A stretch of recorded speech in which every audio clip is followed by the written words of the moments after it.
takkanin dubbadha takka moonin dhiifadha takkittiin dubbadhu san qalbiin narraa fudhadha dhaamsaayyuuf gamnaatiin alalaasee mirriisa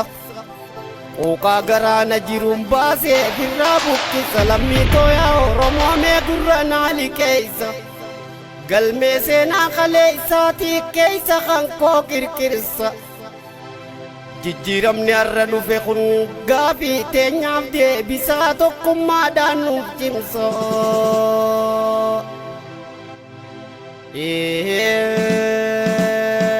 shaggarolii gad dhuftee warri waaroo cileedha Oromoo gargar qoqqoodanii humna sii laaffisuudhaan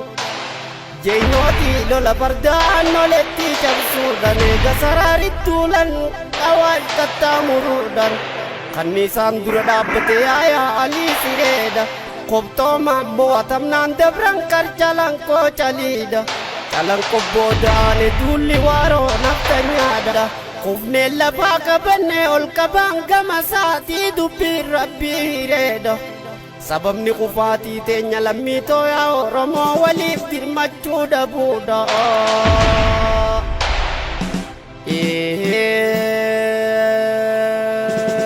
simaa baluu jiroo san guyyaa badii qabne guyyaa jiraa awwaalan boomuchaa badii qabne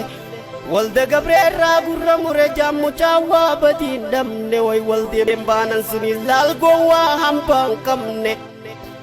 way muceen baanan sunis laal mataa qaaman qabne tana hundaan harkaa tana hundaan dhagaya lammii tooyaa Oromoo tanaaf diinaa wajjin garaa walif fayyaanuu qabne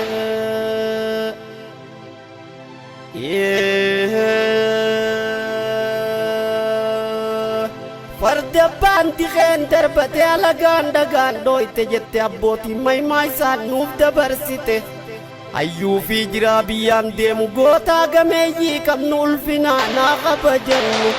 tooftaa fi tarsimoo alagaatiin maqaa wal tureessuu haala kibnu olola daraa hayyoottii teenyarratti wajuufurraa haa ibkusannu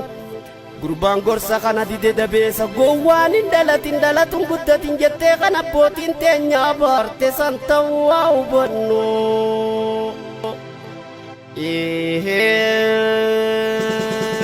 mee yaadadhaa hayyoottii teenya kan hidhaa qilintoo gubate doktor Mararaadhaaf Baqqalaa Garbaa waa hedduudhaa mudate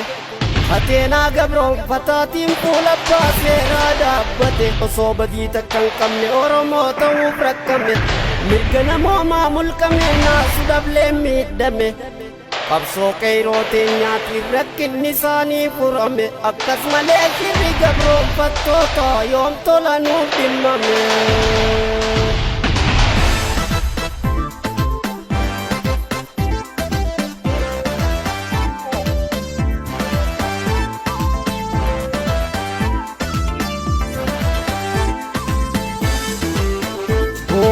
Konni dambobe danga sarratti narebe diberoro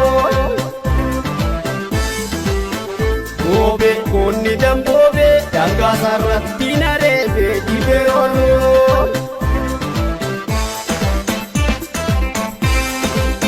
Keirole zinarameto danga sarrat sagale dantina raso danga sarrat dangan sinka bajarkata danga sarrat tanam samni sindagato danga sarrat arras danga dibujira samni khenyas dumujira walib dirmaddu keiroko keitenyunu lolatirapo diberoro ahai wabbobe konni dambobe danga sarratti narebe diberoro Bobe konni dambobe danga sarratti narebe diberoro